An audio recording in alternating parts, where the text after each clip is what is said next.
All right, we are recording. What time is it? It's probably about that time. It's probably about that time. 9:02.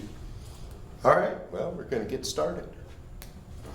So today is 111 day, 111, 114 measurement. We'll get into some more of that. Morning. Did you find the recording I put online from last week? Okay. All right, so today we're going to talk about laws and circuits. We just sort of looked at a circuit last week, but we really didn't talk much about how it worked or any of the parameters of it. Today we're going to get into that, and we're going to look at that circuit as a checkbook. Like we talked about last time, we can balance the energy. We know where all of the energy goes. So we need to make some calculations, and they're very simple calculations. I tend to think that most of the stuff that we need to know and calculate can be solved using arithmetic. We don't generally need a whole lot of algebra. Simply plug it into a formula and do multiplication, division, addition, and subtraction for the most part for quite a while. That's all we're going to need to do. The rub is, what do you add, what do you subtract, and so on and so forth. So we've got a couple formulas that we can use to predict how these things are going to work. And those formulas are called laws. And we have 3 or 4 of them that we're going to look at today. The first one is Ohm's law, which states that the voltage across a component is equal to the current times the resistance. In other words, the potential energy is equal to the kinetic energy times the resistance to flow. When you have resistance to flow, what happens? You get a backup. That's potential energy. So whenever you have a one-lane bridge in a highway, you got a backup, right? Those people want to get across that bridge. There's a desire to get across that bridge, that potential energy. The second one is Kirchhoff, current law. Now see if this makes sense. Let's say I have a junction, plumbing. So I have a T here, and I have 4 gallons flowing into the T, and I have 1 gallon flowing out of the T. What's going on here? 3 gallons at a much higher pressure. Don't care about the pressure. The other 3 gallons. The other 3 gallons, right? If it was more than 3 gallons, And you need more than 4. where did it come from? So this has to be equal to 3 gallons. The flow into any point must be equal to the flow out of that point. That's Kirchhoff's current law, and it applies to anything that moves. Conservation of matter, conservation of energy. What goes in must come out. What goes up must come down.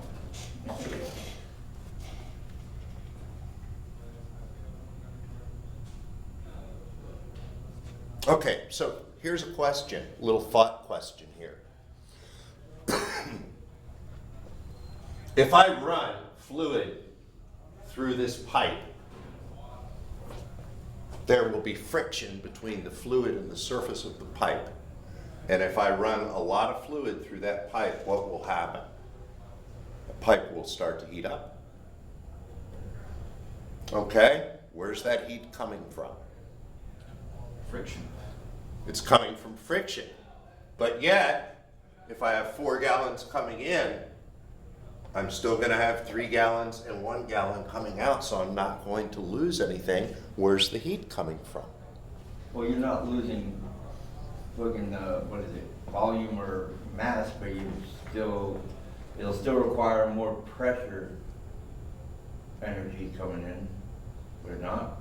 So if I'm not losing kinetic energy, I must be losing potential energy, which means that I will see a difference in pressure. If I don't see a difference in volume, I have to see a difference in pressure, because heat doesn't just come out of nowhere, right? So we always have to be cognizant of the energy budget. The same thing is true with a resistor when we have an electrical circuit.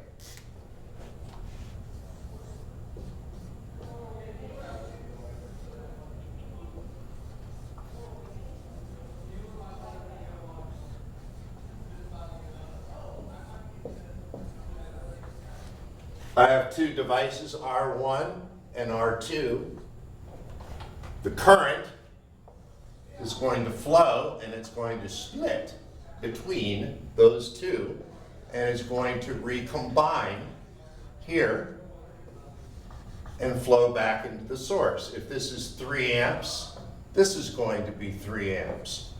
And R1 plus R2 is going to be 3 amps. This might be 1 amp, this might be 2 amps. But it will all add up. The amount of electrons that leave the source is going to equal the number of electrons that enters the source.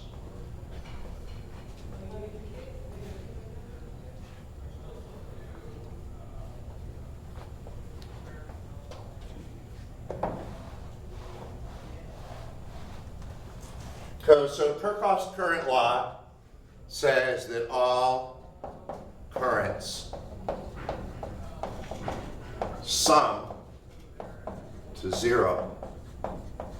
In other words, if you add everything coming in and subtract everything coming out, you end up with 0.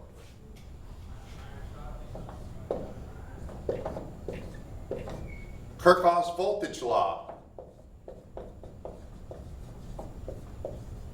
And let's state that this deals with kinetic energy.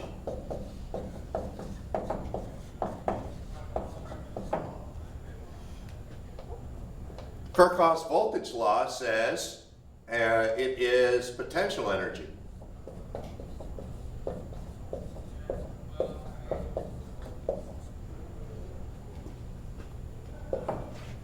And I'm going to explain that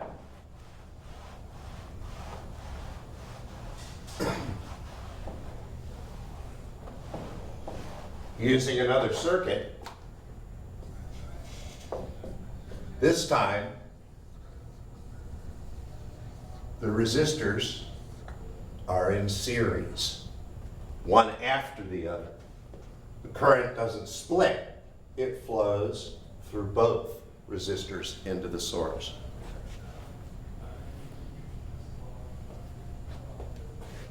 Okay, this is R1 and R2, and this is VT, total voltage.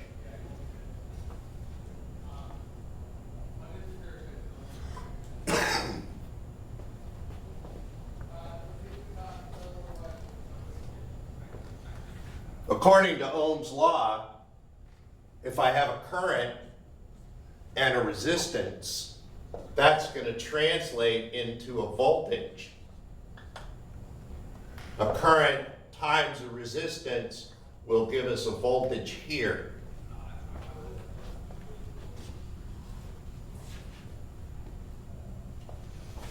And Kirchhoff's voltage law says that VT has to be equal to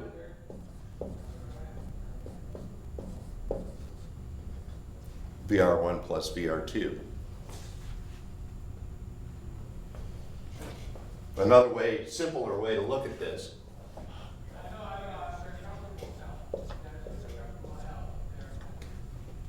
is if I have a ladder that's 10 feet and I go up 3 feet, how much is left? 7 feet. 7 feet. Can that change? Because we're talking about potential energy. If I'm 3 feet up, another 7 feet up will give me 10 feet. That's potential energy. How far can I fall? 3 feet. How far can I fall if I'm sitting here and I go up to 10 feet? 10 feet. Right, but I'm gonna fall 7 plus 3, right?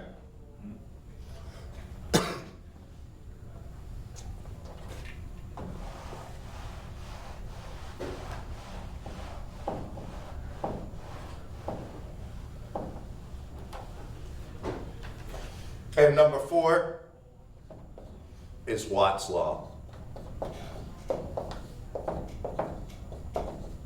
That says kinetic times potential is equal to power.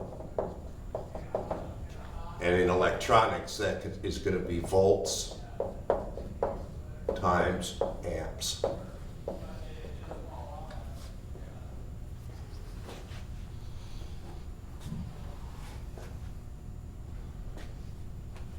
Okay, so, you have, and I think we talked about this on the very first day of class, maybe we did, maybe we didn't, but you have 2 ways to look at this. You can either solve problems or you can solve puzzles.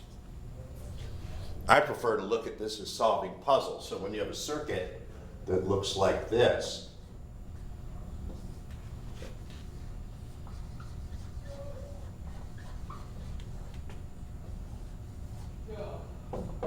ten volts, 5 ohms, 2 ohms.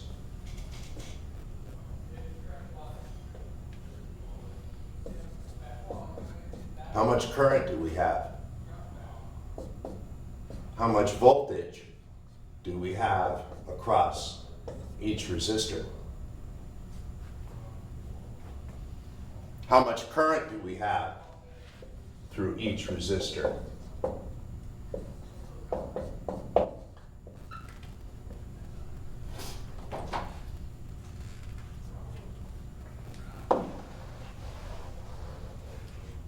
Now, if I remember right from my previous classes, you'll drop 1.5 volts per ohm of resistance. That may be. We have yet to calculate that. And we don't generally in electronics talk about things like volts per ohm. We talk about how many volts are dropped. Yeah. So typically what I will do, and this is how I advise it, R1, R2, and total. V, I, R, P for power. We're going to make a table.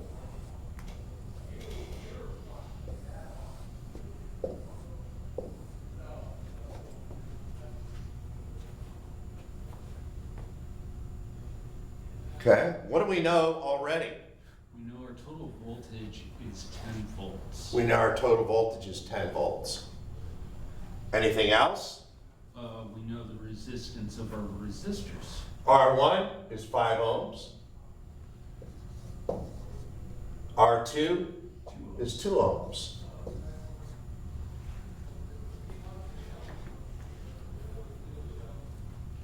That's all we have. Not much help there. It's kind of like playing Wheel of Fortune. You don't get any letters. But what we can calculate is what the total resistance is. Okay? Total resistance would be 7 ohms. If I'm taking a stroll out of my negative terminal and I go through this and I go through a 2-foot rise and then I go through a 5-foot rise, because that's what resistance looks like when you're walking, how many feet have I gone up? If I go up 2 feet and then go up another 5? 7. So the electrons go through 7 ohms of resistance, which means the total resistance in the circuit is 7 ohms.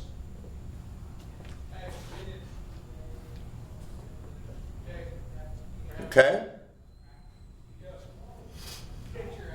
Is there anything now that we've come up with that we can use any of our formulas to calculate? And the answer is yes. What I'm trying to find here is the current. I have the voltage and the resistance, but I need to find the current.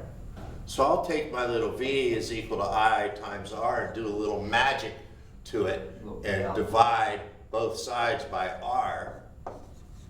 These cancel, leaving us with I is equal to V over R.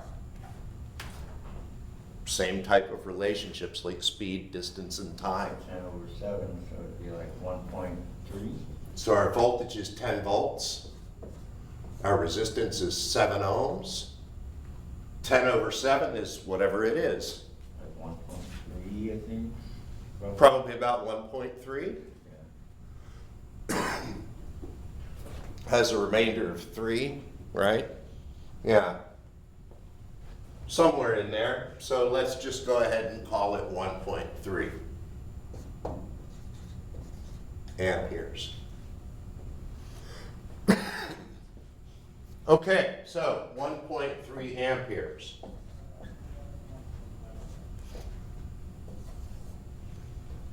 Is there anywhere else for the current to go besides through the two resistors and back into the source? Not in that circuit. Not in this circuit. There's only one path. So whatever's coming out is being forced through all these components, and we will have 1.3 amps flowing into our terminal, as well as 1.3 amps through both of our resistors. Okay, if you look at it from a Kirchhoff current law, if I have 1.3 amps coming in here, I have to have 1.3 amps leaving that point. And there's points along this entire single line, so that point exists everywhere in that closed path. So you only have one option, one place for current to go. So, 1.3 amps.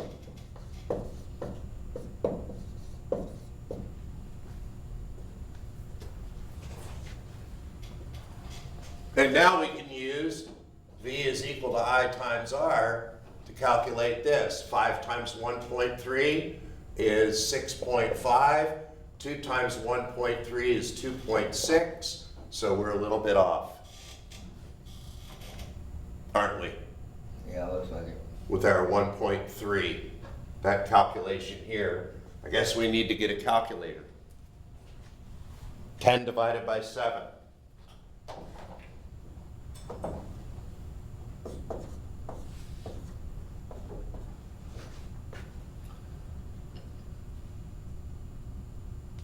$1.42857. So we use 1.43. That works. Wasn't too far off. You were actually 10% off. That would make for some hot wires.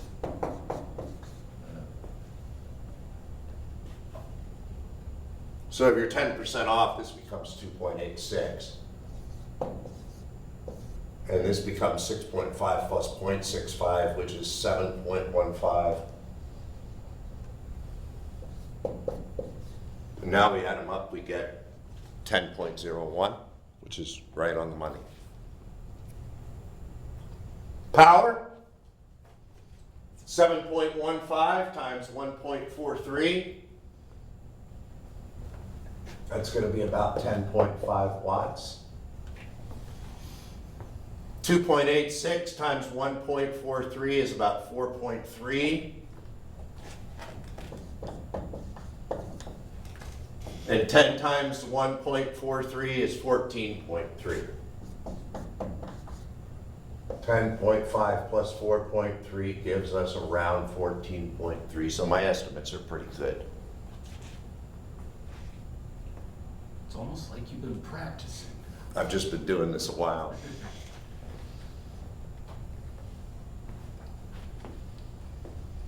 Okay, so from my standpoint, I look at this, just so you know, this is 1.5.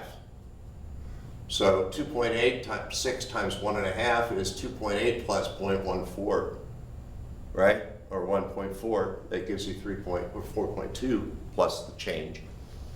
So you can do, and what's true is that the actual resistors that we have, I don't know if I brought some today, but there's some out there. They're all within 10%. They're not perfect.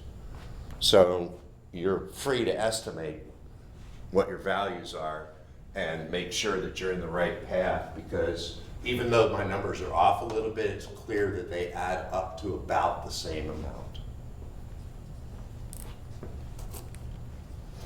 Okay?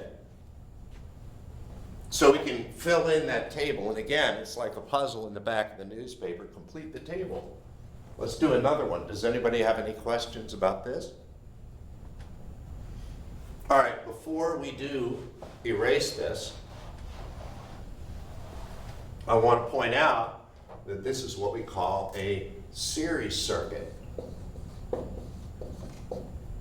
One current path, multiple voltages, and the volts add up to the source. Okay?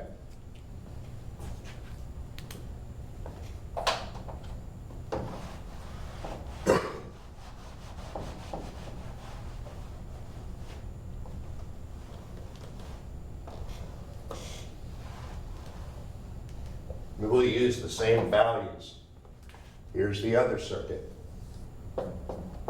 10 volts, did we say? Yeah. Yes.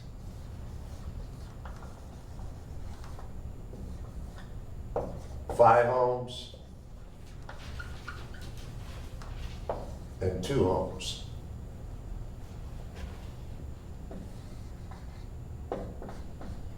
Total IR1 and IR2.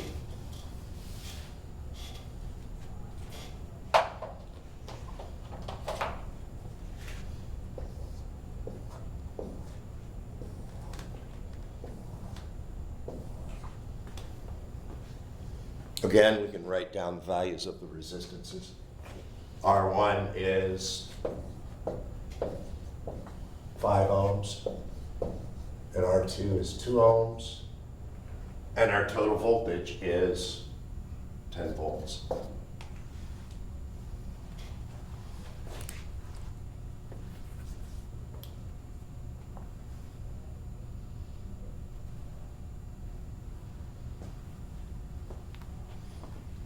All right, let's look at the circuit. What do we know?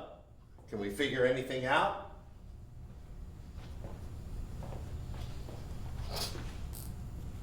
Our resistance total is still 7? Nope. No? Okay, so. No, this think works about like it a this secret way. system. If So I'm, you if subtract- I'm an electron coming out of here, am I gonna go through 7 ohms? No. Nope. No, I'm either gonna go through 5 or I'm gonna go through 2. So the total is gonna be some combination of that we don't know yet. Is it the same as setting up like a car stereo system? I couldn't, this is what we call in parallel. Yeah, when you set up, like, say you have 2 4-ohm speakers set up in parallel, you end up with a 2-ohm system. That's correct. Yeah, that's where we're headed. Okay. So the total resistance is not 7 ohms. You divide them. But what do we know? What can we verify? What is this side of the resistor connected to? Is it connected directly to the source? Yeah. And this side of the resistor, the bottom side, is it connected directly to negative? Yes. So that means that we have plus minus 10 volts across both of these resistors because they're directly connected up to the 10 volt source, right? So our voltage across R1 is 10 volts. Our voltage across R2 is 10 volts because they're both connected to the source. There's no intermediary point like we had when they were in series. Remember when we had them in series, we looked like this, and we had that middle point to divide the voltage. That doesn't happen here. Both resistors are connected to the total voltage in the circuit.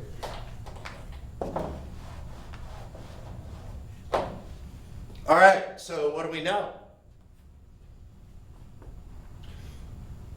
What can we calculate? Anything?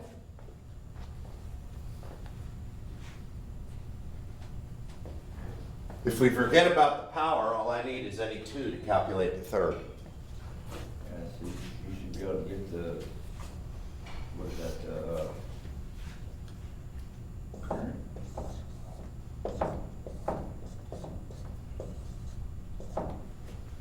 I is equal to V over R.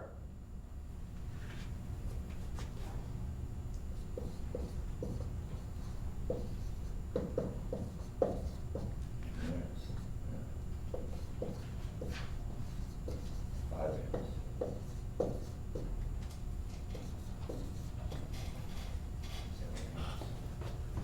If I have 5 and I have 2, Kirchhoff's current law says I must have 7.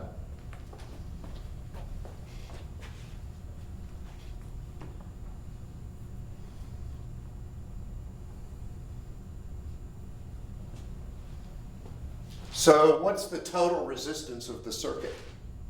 7 amps. R is equal to V over I.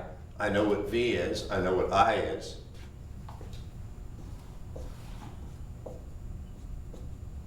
So that's the same fucking 1.4 or whatever, yeah.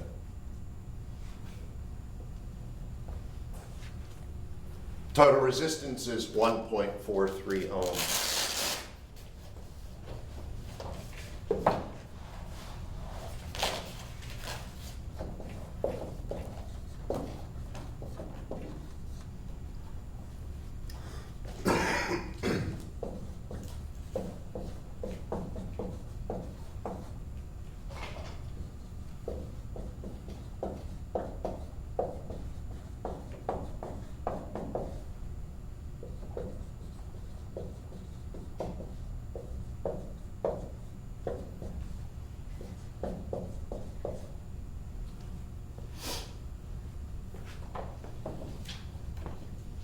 And for the series one, let's put down RT is equal to the sum of all resistors.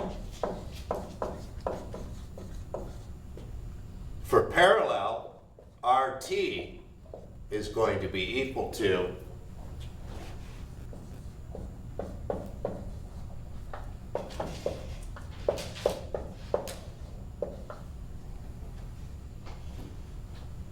R1 times R2 over R1 plus R2. R1 times R2 is equal to 10. R1 plus R2 is equal to 7, and that's the number we calculated.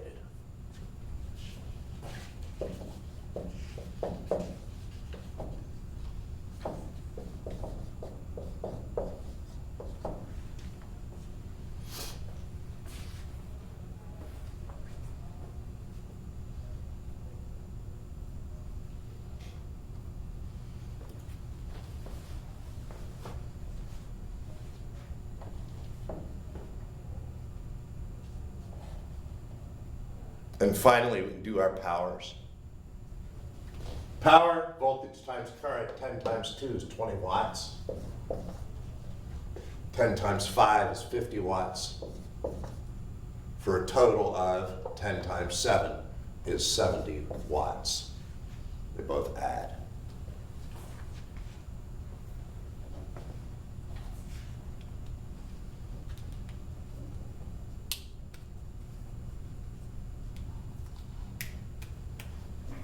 Do you find it interesting that the total resistance is less than either of those resistors?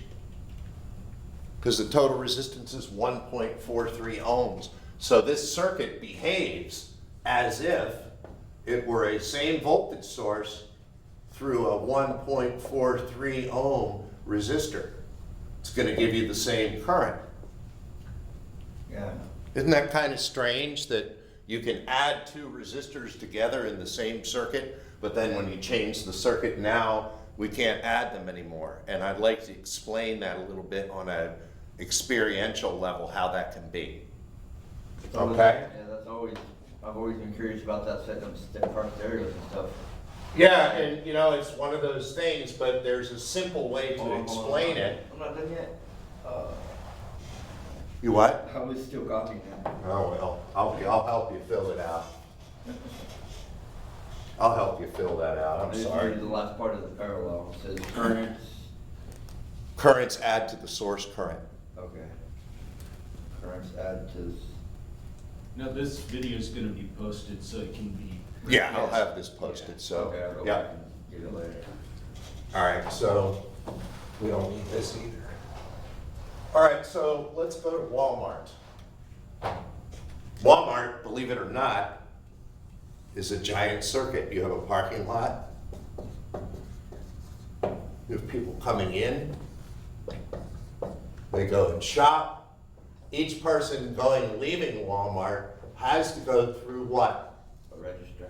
Checkout. No. Check one. Check two. Let's say check one takes 20 minutes to get through that line. Let's not make it 20, that's extreme. Let's make it Yeah, you're 3 talking minutes. Christmas time shopping. Yeah. right there. So it takes 3 minutes to get through that line and go back out to the parking lot, right? This is check two. And we'll put a switch there. So when the person shows up at check station two, they turn on their little light, switch closes, people can go through checkout number two. Okay, checkout number two, however, takes 6 minutes. Inexperienced checker. Yeah, an inexperienced newbie. All right, so here's the question. How long is it going to take me to get through here with the switch open? It's gonna reduce your time. No, the switch is open right now. In 3 minutes. 3 minutes. What happens when I close the switch? Your time is gonna reduce. Because some people are going to the other one now. Some people are going to go to this one. It's going to take, even though it takes twice as long, right? It's still going to take some of the load off this 3 minutes. So if I'm standing here, I know it's going to take 3 minutes if this one's the only one open. But if this one's open too, the line is going to move faster, right? It's going to take less time. And if I add even another one, every time I add a checkout line, it speeds up the process of getting out of Walmart. Even if that one only takes 9 minutes. Doesn't matter. Even if it takes 6 hours, over a period of 2.5 years, it's gonna save time, right? We go back to that time frame thing. But the more checkout lanes I add, the easier it's going to be to get out of the store, right? So that kind of drives that home in a experiential way, because we've all seen that. We've all gone to Walmart, and I've even been there and said, been in a group of people, about 30 people long, and we were all chanting, "More lanes, please. More lanes, please." We wanted more. It was like 3 o'clock in the morning. There was only one lane there, you know. So we're like, "More lanes, please." They finally sent somebody, and of course it sped things up. So there's your proof that adding resistances in there, whatever the lowest number is of this, if this is 3 and this is 6 and this is 1.5, we know it's going to take less time than the lowest of those numbers, right? So if I have resistors in parallel, the total resistance is going to be lower than the lowest of the individual resistors. So you can use that as a way to check your work. You know, if you do the calculation and you come up with a number that's higher than one of the individual resistors, well, you made a mistake, right?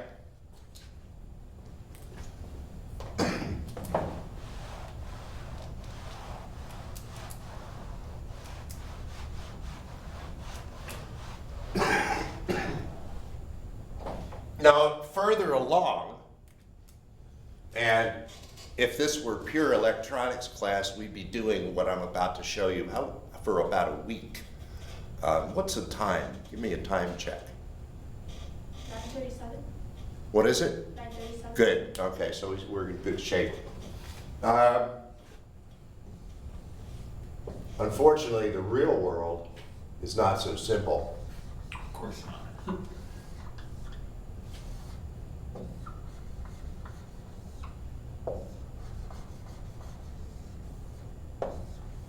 We end up with circuits that look like this.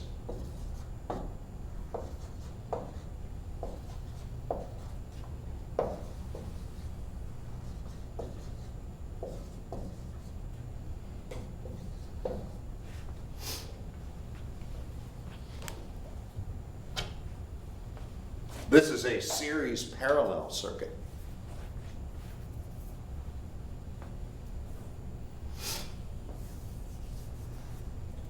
And this is where I kind of draw the line when it comes to making you guys do calculations and a lot of work.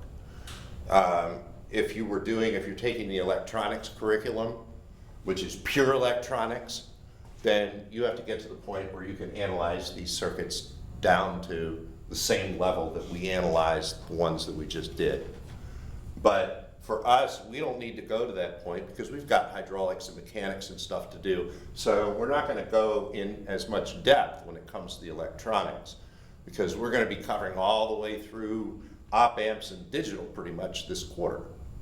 So we're looking at this from a 10,000 foot view. So when it comes to these type of circuits, I'm probably going to more demonstrate just to show you how it's done and that it can be done, and that if you want to do it regularly, it still looks like a puzzle and you're still relying on those laws. This becomes trying to figure out how to solve the problem is more difficult than solving the problem itself.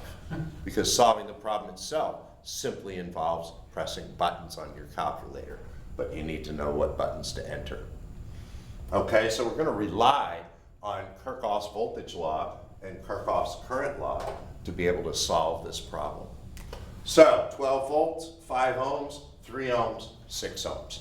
Let's go ahead and make V, I, R. We'll leave the power out of it for now.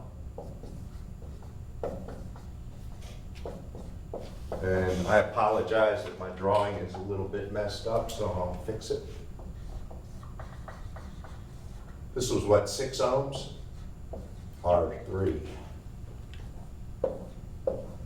So again, we have a table. So we do know our voltage. We also know the resistance of each of our resistors. So R1 is 5 ohms. Yep. R2 is 3. Mhm. And R3 is 6. And that's all we know. One other thing that we know, and sometimes it's fun just to put this down, if we draw the currents,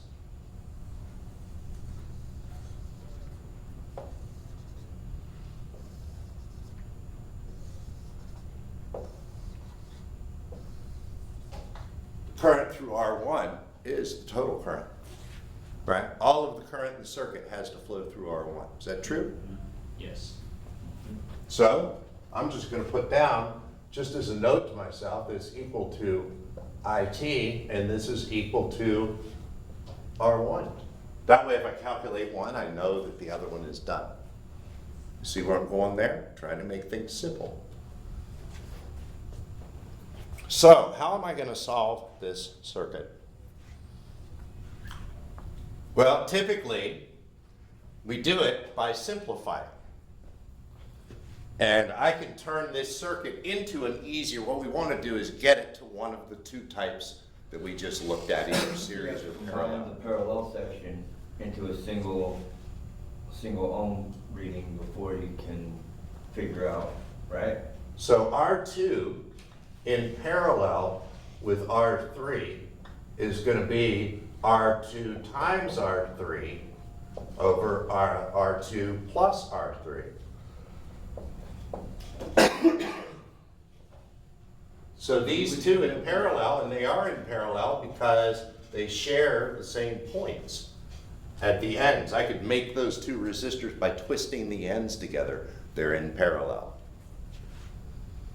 So R2 in parallel with R3 is R2 times R3, which is 18 divided by R2 plus R3, which is what, 9? Yep. So that would be 2/1. 2 ohms.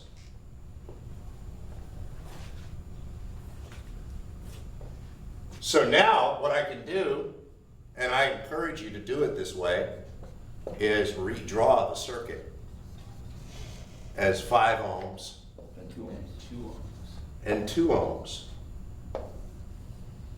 And Boy, that looks familiar, but now we have 12 volts.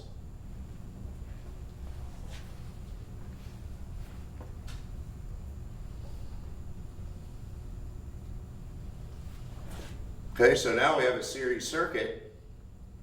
RT of that series circuit is equal to 5 plus 2, or 7.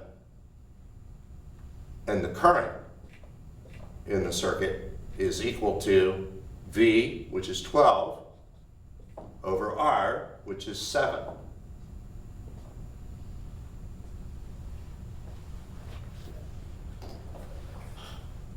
If anybody doesn't see where these numbers are coming from, raise your hand. 12 divided by 7?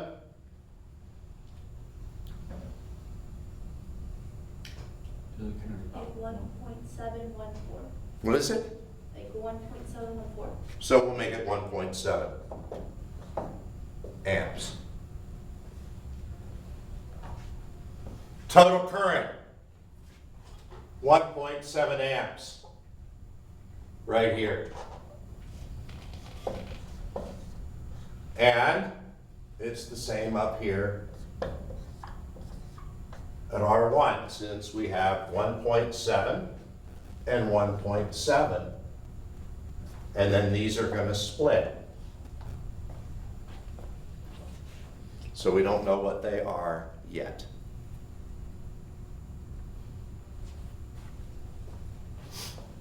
All right, what else can we figure out? Anything else?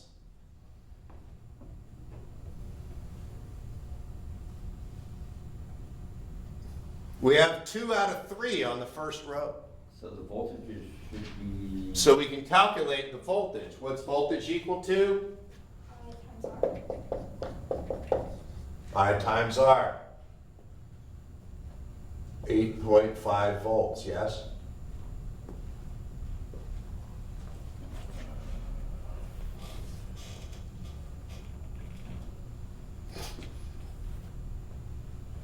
So that means out of 12 volts, I'm losing 8.5 across that resistor.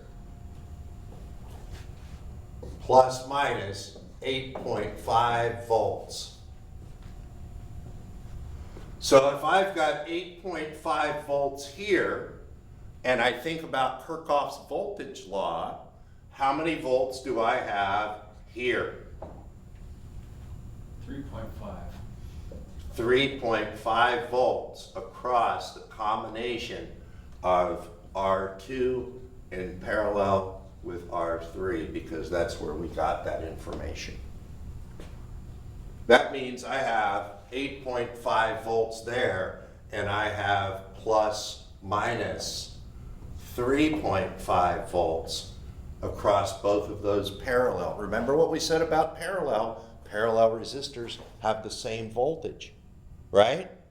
So if it's 3.5 volts here, it's going to be 3.5 volts across both of these, which means we can go ahead and put 3.5 and 3.5 right here for R2 and R3. Then we've got 2 out of 3. I is equal to V over R. 3.5 divided by 3 was about what, 1.16? Yes. And 3.5 divided by 6 is going to be half that, so 0.57. Yep. 0.58? Yeah, 0.58. So here, I know it's messy. Here through R2, we have a total of how much? 1.16 and 0.58. And then it recombines into the 1.7 here, back into the source. So our total resistance then, R, is equal to V over I, is going to be equal to 12 over 1.7. Now, before you calculate it, what should it look like?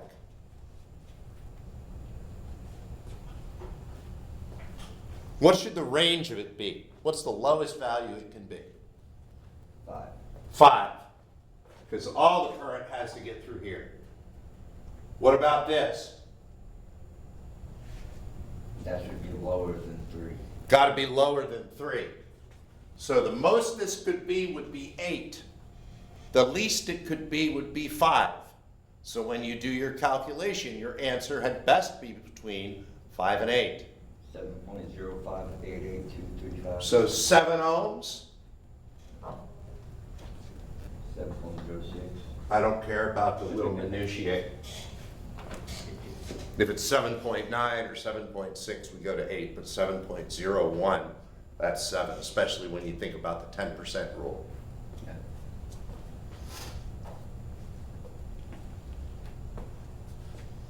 What do you think? How does that look? Simple enough.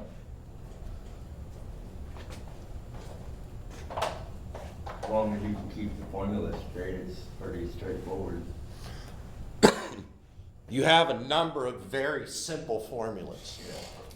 right? You have Ohm's law, Kirchhoff's law. They are all really just, again, it's arithmetic. There's no formula, there's no logarithms, there's no sines, no cosines. You can do this with an adding machine, right? It's just multiplication, division, addition, and subtraction. There's nothing here that we did that really, in a sense, I did it all in my head for the most part. And granted, I've been doing it for 30 years, but it can be done. It's not rocket science. It's part of it, but it's not. So the plan is that we're going to start doing a lab. I need to get the parts and everything together, so I'm not quite ready yet. But I'm going to be assigning you to build something like this and take the measurements and verify that the measurements match the calculations. Okay, so I haven't decided. Depends on how long it takes me to get all the crap that I ordered. I don't know if you guys have been on the web page lately, but I put in $1,900, $2,000 order for stuff. So I should be getting a whole new set of resistors.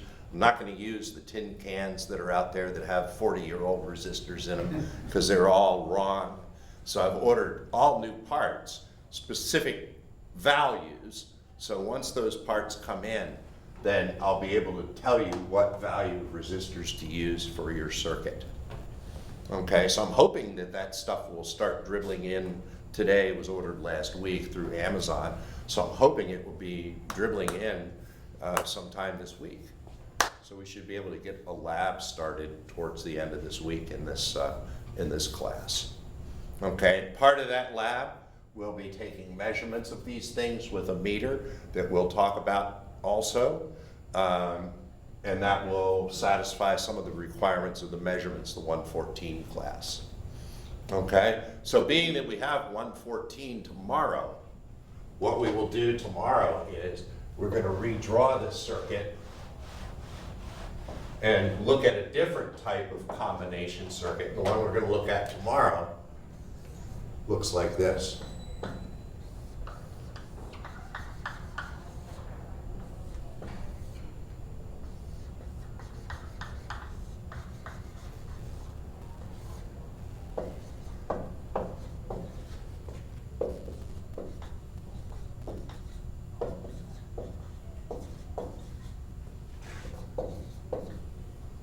So it's basically the opposite of the one we just did. Yeah, basically the opposite. Yeah. You just have- The one we just did was a parallel in series with a series. This is a series in parallel with a parallel. There's some descriptive language for you. So we're going to go through the same process. If you want to, So you have to figure out the series one first to figure the parallel, right? yeah, so you have to, that's what you have to do is I want to make sure you understand this. This might be one of the most important things that I mentioned, if I haven't mentioned already. A lot of people come into a class like this, or they'll come up and ask for help, and the question they'll ask is, what should I do next? I've gotten this far, maybe you've got a couple things, well, what should I do next? And that's not the right question to answer or ask. The right question to ask is, and you should be asking yourself first, what can I do next? What can I do? Not what should, because there's dozens of ways to solve this problem. There are formulas that we haven't even looked at that we could use to solve this problem. Right now, I'm wanting to keep it simple. But as we go through it, and if you were in electronics, you go through all of those methods. I'm not interested in going through all of those methods. What I'm interested in doing is understanding how energy is distributed to these devices based on their position in the circuit. Okay? So with that being in mind, my final question of the day will be, how are these lights in here wired? Are these lights wired in series or in parallel, and why? All the lights that you see, the fluorescent lights. Parallel? You say parallel? What do you think? Say parallel. Parallel? Parallel. Everybody, but why? Let's see, there's the question. To lower the load on the breaker. Oh, I'm not saying why are they in parallel. I'm asking you why you said they're in parallel. Because it makes sense for the energy consumption. I don't know. I don't know about that. What do you think? Because that's standard.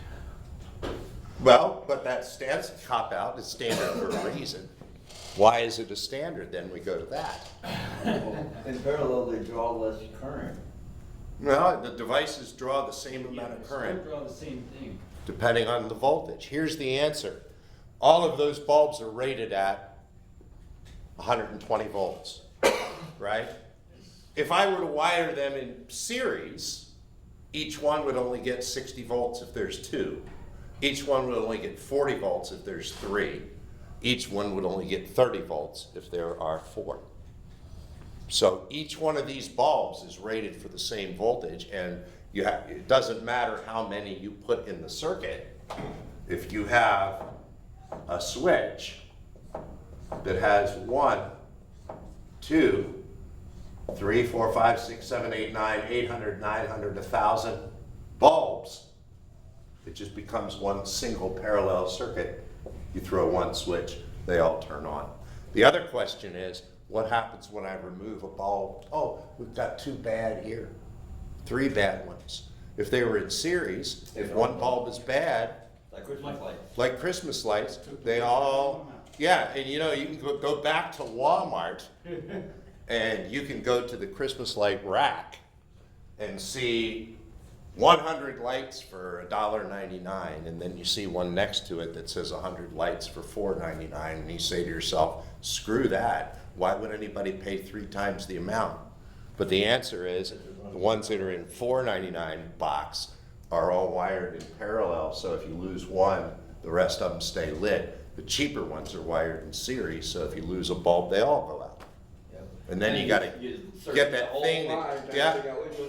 And if you got 2 of them out, you're really screwed. And then they have these little things that you're supposed to be able to shoot them with a bit of static electricity or something to fix the bulb. What a bunch of bull crap that is. So, that's where you see. So series, parallel, combination circuits. We're going to polish that off probably tomorrow. And once we finish with that, then we're ready to move on into the next thing, which will be talking about alternating current.